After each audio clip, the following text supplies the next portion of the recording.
നമസ്കാരം. തലതിരിഞ്ഞ രാഷ്ട്രീയ ചിന്തകളിലേക്ക് വീണ്ടും സ്വാഗതം. ഇപ്പോൾ നടന്ന പാർലമെൻറ്റ് തെരഞ്ഞെടുപ്പിന് ഒരു പ്രത്യേകതയുണ്ട്.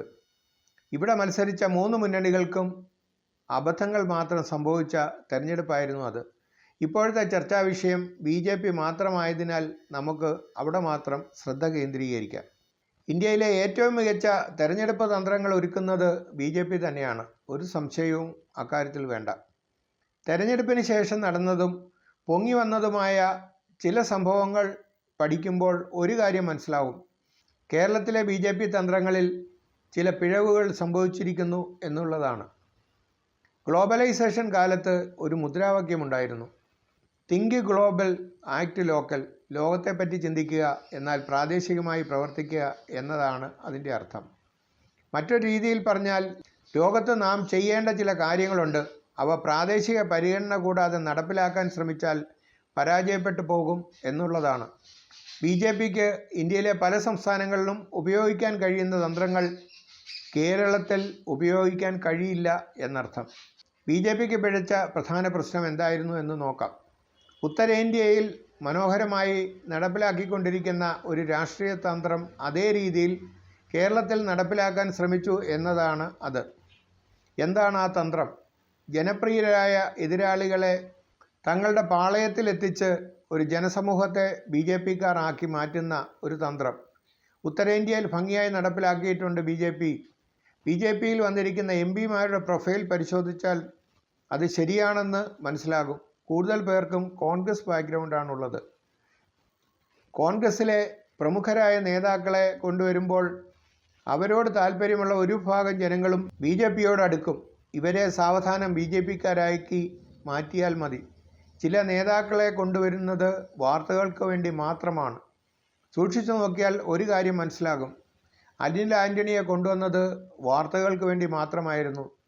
അദ്ദേഹത്തെ പത്തനംതിട്ടയിൽ മത്സരിപ്പിച്ചതും അതേ ഉദ്ദേശത്തിൽ തന്നെയാണ്. കോൺഗ്രസ്സുകാരൻ BJPയിൽ പ്രവർത്തിക്കുമ്പോൾ ഉണ്ടാകുന്ന പ്രവർത്തന വൈരുദ്ധ്യം പത്തനംതിട്ടയിൽ പ്രകടമായിരുന്നു. BJPയുടെ ഒരു A ക്ലാസ് മണ്ഡലത്തിൽ അനിൽ ആൻ്റണി മത്സരിക്കുന്നത് ഉത്തരേന്ത്യയിൽ BJPക്ക് മൈലേജ് കൂട്ടിയിട്ടുണ്ട്. BJP ആത്മാർത്ഥമായി വിചാരിച്ചാൽ വിജയിക്കാൻ കഴിയുമായിരുന്ന ഒരു സീറ്റാണ് പത്തനംതിട്ട. ഇപ്പോൾ എന്ത് സംഭവിച്ചു എന്ന് റിസൾട്ട് വരുമ്പോൾ മാത്രമേ നമുക്ക് മനസ്സിലാവുകയുള്ളൂ. അതേപോലെ BJPയിലേക്ക് വരുന്ന പല നേതാക്കന്മാരും ജനങ്ങളുടെ ഇടയിലെ പ്രവർത്തനങ്ങളുടെ കാര്യത്തിൽ കഴിവുകെട്ടവരാണ്. അവർ ഒരു പ്രത്യേക സമയം കഴിയുമ്പോൾ ഒന്നുമില്ലാതായി മാറിപ്പോകുന്ന ഒരു സാഹചര്യവും നിലവിലുണ്ട്. അവർ ശീലിച്ചു വന്നിട്ടുള്ള രാഷ്ട്രീയ പ്രവർത്തന രീതി BJPയുടെ പ്രവർത്തന രീതിയുമായി പൊരുത്തപ്പെടാത്തതും ഒരു പ്രശ്നമാകാം. മറ്റൊരു കാരണം, അതേപോലെ ഈ നേതാക്കളിൽ ഔഷധ ഗുണമില്ല എന്ന കാര്യം BJP തിരിച്ചറിയുന്നത് ഒരുപക്ഷെ കുറച്ചു കാലത്തിന് ശേഷമായിരിക്കും സംഭവിക്കുക. അങ്ങനെ ഒതുങ്ങിപ്പോകുന്ന ഒരുപാട് കോൺഗ്രസ് നേതാക്കന്മാർ BJPയിലുണ്ട്. ഉദാഹരണത്തിന് കേരളത്തിലെ കാര്യം തന്നെ എടുക്കാം. അൽഫോൺസ് കണ്ണന്താനവും ടോം വടക്കനും ഉദാഹരണമാണ്. കോൺഗ്രസ്സുകാരൻ CPMൽ പോയാൽ ഈ പ്രശ്നമൊന്നും അവരെ ബാധിക്കില്ല. കാരണം അവർക്ക് അവരുടേതായ ഒരു പ്രവർത്തന സംവിധാനമുണ്ട് എന്നതുകൊണ്ടാണത്. ഒരാൾ പാർട്ടിയിലേക്ക് വരുന്നു എന്നുള്ള വാർത്ത മാത്രം മതി CPMന്. EP ജയരാജൻ എപ്പിസോഡ് പരിശോധിക്കുമ്പോൾ BJP മനസ്സിലാക്കേണ്ട ഒരു കാര്യമുണ്ട്. BJP വളരണം, എന്നാൽ ഈ വക നനഞ്ഞ പടക്കങ്ങൾ കൊണ്ട് കേരളത്തിൽ BJP വളരില്ല എന്ന യാഥാർത്ഥ്യം. മറ്റൊരു കാര്യം വോട്ടർമാരുടെ മനസ്സിൻ്റെ പ്രശ്നമാണ്. ഉത്തരേന്ത്യയിലെ വോട്ടറല്ല കേരളത്തിലെ വോട്ടർമാർ. അവർ ദൈനംദിന രാഷ്ട്രീയ കാര്യങ്ങൾ മീഡിയയിലൂടെ കൃത്യമായി മനസ്സിലാക്കുന്നവരാണ്. സംഭവിക്കുന്ന ഓരോ കാര്യങ്ങളെ സംബന്ധിച്ചും രാഷ്ട്രീയ ചലനങ്ങളെ സംബന്ധിച്ചും അവർക്ക് വ്യക്തമായ കാഴ്ചപ്പാടുണ്ട്. ഇവിടെയുള്ള പ്രധാന പ്രശ്നം രാഷ്ട്രീയമല്ല, അതൊരു മാനസിക പ്രശ്നമാണ്. ഇത്രയും കാലം ഇടതുപക്ഷത്തിൻ്റെ ഇൻക്ലാബ് സിന്ദാബാദ് വിളിച്ചു നടന്നവൻ ഒരു സുപ്രഭാതത്തിൽ വന്ന് ബോലോ ഭാരത് മാതാ കീ ജയ് എന്ന് വിളിച്ചാൽ അത് ഉൾക്കൊള്ളാൻ കഴിയുന്ന മനസ്ഥിതി കേരളത്തിലെ ചിന്തിക്കുന്ന വോട്ടർമാർക്കില്ല എന്നുള്ളതാണ്. ഇവിടെ പ്രശ്നം രാഷ്ട്രീയക്കാരൻ്റെ ഇമേജിൻ്റേതാണ്. മറ്റൊരു രീതിയിൽ പറഞ്ഞാൽ, ലോകത്തിലെ ഏറ്റവും മികച്ച ബ്രാൻഡുകളിൽ ഒന്നായ കൊക്കക്കോള ഒരു കമ്പ്യൂട്ടർ കമ്പനി തുടങ്ങുന്നു എന്ന് കരുതുക. അവർ കൊക്കക്കോള കമ്പ്യൂട്ടർ എന്ന പ്രൊഡക്റ്റ് മാർക്കറ്റിൽ ഇറക്കിയാൽ എന്തായിരിക്കും അവസ്ഥയെന്നും ആലോചിക്കുക. കമ്പ്യൂട്ടർ വാങ്ങാനിരിക്കുന്നവൻ്റെ മനസ്സ് ഒരിക്കലും അംഗീകരിക്കില്ല ആ പേരുള്ള കമ്പ്യൂട്ടർ ആരും വാങ്ങുകയുമില്ല. കൊക്കക്കോള എന്ന ബ്രാൻഡിന് അവൻ നൽകുന്ന മീനിങ് അല്ല കമ്പ്യൂട്ടർ പ്രൊഡക്റ്റുകൾക്ക്.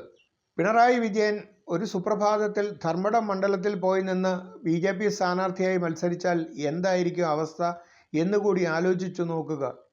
ഉത്തരേന്ത്യയിൽ ഇതൊരു വലിയ പ്രശ്നമല്ല. ഉത്തരേന്ത്യയിലെ സാധാരണ ജനങ്ങൾ രാഷ്ട്രീയത്തെ എടുത്ത് തലയിൽ വെച്ച് നടക്കുന്നവരുമല്ല. രണ്ടാമത്തെ പ്രശ്നം അതിനേക്കാൾ സീരിയസ് ആയ ഒന്നാണ്.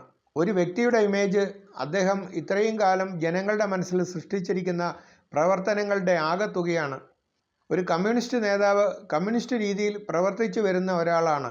ഒരു സുപ്രഭാതത്തിൽ അദ്ദേഹം ചുവന്ന കൊടി താഴെയിട്ട് കാവിക്കൊടി പിടിച്ചാൽ അതേ ജനങ്ങളുടെ മനസ്സിൽ ഭീകരമായ രാഷ്ട്രീയ മാറ്റത്തിന് കാരണമാവുകയില്ല എന്ന് BJP കേന്ദ്ര നേതൃത്വം മനസ്സിലാക്കേണ്ടതാണ്. EP ജയരാജൻ BJPയിൽ ചേർന്നാൽ കൂടെ വരുന്നവർ ഒരുപക്ഷെ വീട്ടുകാർ മാത്രമായിരിക്കും. രാഷ്ട്രീയപരമായി അത് ലാഭകരമായ ഒരു പ്രവർത്തനമല്ല. അതിന് കൊടുക്കേണ്ടി വരുന്ന വില വളരെ വലുതുമായിരിക്കും. പക്ഷേ അതുണ്ടാക്കുന്ന ഭീകരമായ രാഷ്ട്രീയ ചലനം ഇടതുപക്ഷക്കാരുടെ മനസ്സിലായിരിക്കും ഉണ്ടാവുന്നത്. തങ്ങൾ ഇത്രയും കാലം വിഗ്രഹങ്ങളെപ്പോലെ ആരാധിച്ചിരുന്നവർ യഥാർത്ഥ വിഗ്രഹങ്ങളല്ല എന്ന് അവർ തിരിച്ചറിയുമ്പോൾ ഉണ്ടാകുന്ന കടുത്ത ഷോക്ക് അവരുടെ മനസ്സിലുണ്ടാകും. അത് ഈ തെരഞ്ഞെടുപ്പിൽ സംഭവിച്ചിട്ടുണ്ട്. വോട്ട് ചെയ്തതിന് ശേഷം EP ജയരാജൻ നൽകിയ പ്രസ്താവന BJPക്ക് ഗുണം ചെയ്തു എന്നു വരുന്നു. EP ജയരാജൻ വരാതെ തന്നെ BJPക്ക് ഗുണമുണ്ടായി എന്നർത്ഥം. തെരഞ്ഞെടുപ്പ് വോട്ടെണ്ണൽ കഴിയുമ്പോൾ നമുക്കത് കാണാൻ കഴിയും.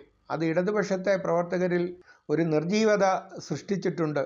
ഇത്രയും കാലം തങ്ങൾ പല്ലും നഖവും ഉപയോഗിച്ച് എതിർത്തിരുന്ന ഒരു പാർട്ടിയുടെ ഒപ്പം തങ്ങളുടെ പ്രിയപ്പെട്ട നേതാവ് ചേരാൻ ആഗ്രഹിച്ചിരുന്നു എന്ന യാഥാർത്ഥ്യം ഇടതുപക്ഷ മനസ്സുകളിൽ തീവ്രമായ രാഷ്ട്രീയ വ്യതിയാനങ്ങൾക്ക് കാരണമായിട്ടുണ്ട്. അവർക്ക് സ്വന്തം അസ്തിത്വം നഷ്ടപ്പെടുന്നു എന്ന തോന്നൽ കൃത്യമായി ഉണ്ടാക്കിയിരിക്കുന്നു. മറ്റൊരു കാര്യം BJP ശ്രദ്ധിക്കേണ്ടത് അവിടേക്ക് വരുന്ന നേതാക്കളുടെ ഇമേജിനെ പറ്റിയാണ്. കേരളത്തിലെ കോൺഗ്രസ് നേതാക്കളിൽ കറപുരളാത്ത വ്യക്തിത്വം എന്ന് പറയാൻ വളരെ കുറച്ചു പേർ മാത്രമേ ഉള്ളൂ. ഇമേജുകളെപ്പറ്റി ചിന്തിക്കുമ്പോൾ കേരളത്തിലെ നേതാക്കളുടെ മനസ്സിൽ AK ആൻ്റണിയും അനിൽ ആൻ്റണിയും തമ്മിലുള്ള വ്യത്യാസം വളരെ വലുതാണ്. AK ആൻ്റണി BJPയിൽ ചേരുന്നു എന്ന് പറയുന്നതും അനിൽ ആൻ്റണി BJPയിൽ ചേരുന്നു എന്ന് പറയുന്നതും തമ്മിൽ ഭീകരമായ വ്യത്യാസമുണ്ട്. അത് ഉത്തരേന്ത്യയിൽ ഒരു പ്രശ്നമായി വരില്ല. പക്ഷേ കേരളത്തിൽ അങ്ങനെയല്ല എന്ന് ഓർക്കുക. BJPക്ക് പറ്റിയ മറ്റൊരു അബദ്ധം തങ്ങളുടെ പാർട്ടിയിലേക്ക് കൊണ്ടുവരാൻ ആഗ്രഹിച്ച നേതാക്കളുടെ പ്രൊഫൈൽ തന്നെയാണ്. ഈ തെരഞ്ഞെടുപ്പ് കാലം ഒരു കാര്യം കൃത്യമായി BJP നേതൃത്വത്തോട് പറഞ്ഞിരിക്കുന്നു. കേരളത്തിലെ ഒരു കോൺഗ്രസ്സുകാരൻ BJPക്കാരനാകുന്നതിനേക്കാൾ എളുപ്പമാണ് ഒരു CPMകാരൻ BJPക്കാരനാകുന്നത്. അതിന് കാരണം രണ്ടും ഹൈന്ദവ പാർട്ടികളാണ് എന്നുള്ളത് കൊണ്ടാണ്. മതന്യൂനപക്ഷത്തിൽപ്പെട്ട ഒരാൾ BJP ആകണമെങ്കിൽ അദ്ദേഹത്തിൻ്റെ മനസ്സിലെ മതവിരുദ്ധ വികാരം ഒഴിവാക്കേണ്ടി വരും.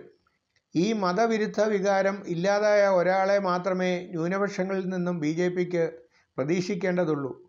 ആ ശതമാനം വളരെ കുറവാണ് എന്നത് ഒരു യാഥാർത്ഥ്യവുമാണ്.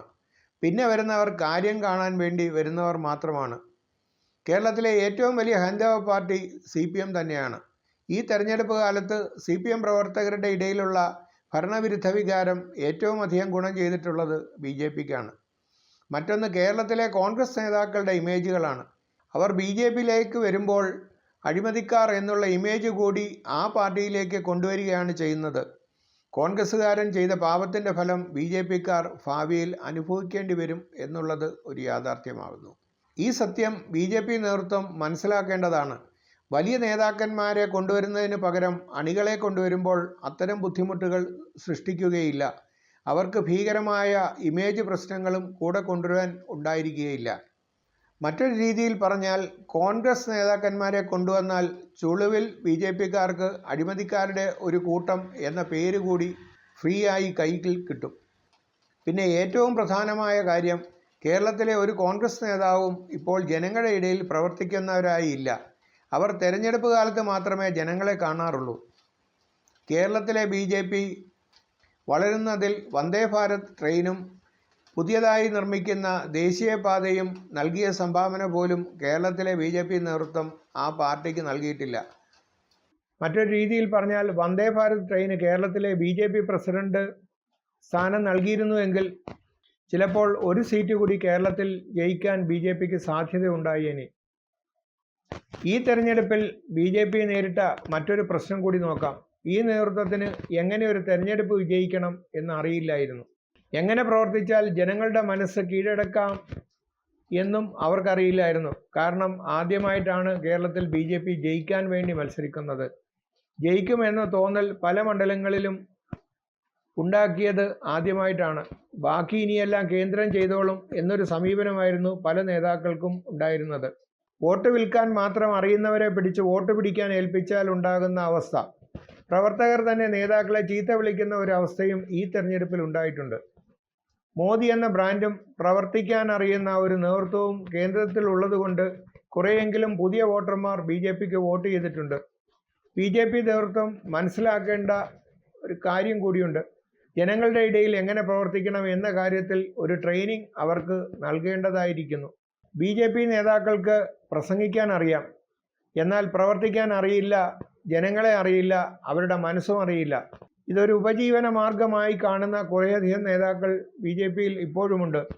അവർക്ക് ജോലിയെടുക്കാൻ ഇപ്പോഴും മടിയുണ്ട്. BJP നേരിടുന്ന മറ്റൊരു പ്രശ്നം വളരെ ഭീകരമാണ്. പുതിയതായി ഒരാൾ വന്നാൽ തൻ്റെ കസേര നഷ്ടപ്പെടും എന്ന് വിചാരിക്കുന്ന ഒരുപാട് നേതാക്കന്മാർ ആ പാർട്ടിയിലുണ്ട്. പത്മജ വേണുഗോപാലിനെ കണ്ടപ്പോൾ CK പത്മനാഭന് തോന്നിയത് ഈ ചിന്തയാണ്. തങ്ങളുടെ കസേരയാണ് പാർട്ടിയേക്കാൾ വലുത് എന്ന് കരുതുന്നവരാണ് BJPയുടെ പഴയ നേതാക്കളിൽ കൂടുതലും. CPMന്റെ സമീപനം വ്യത്യസ്തമാണ്. പുതിയതായി ഒരാൾ അവിടെ എത്തിയാൽ അവിടെ വലിയൊരു സ്വീകരണമാണ് ലഭിക്കുന്നത്.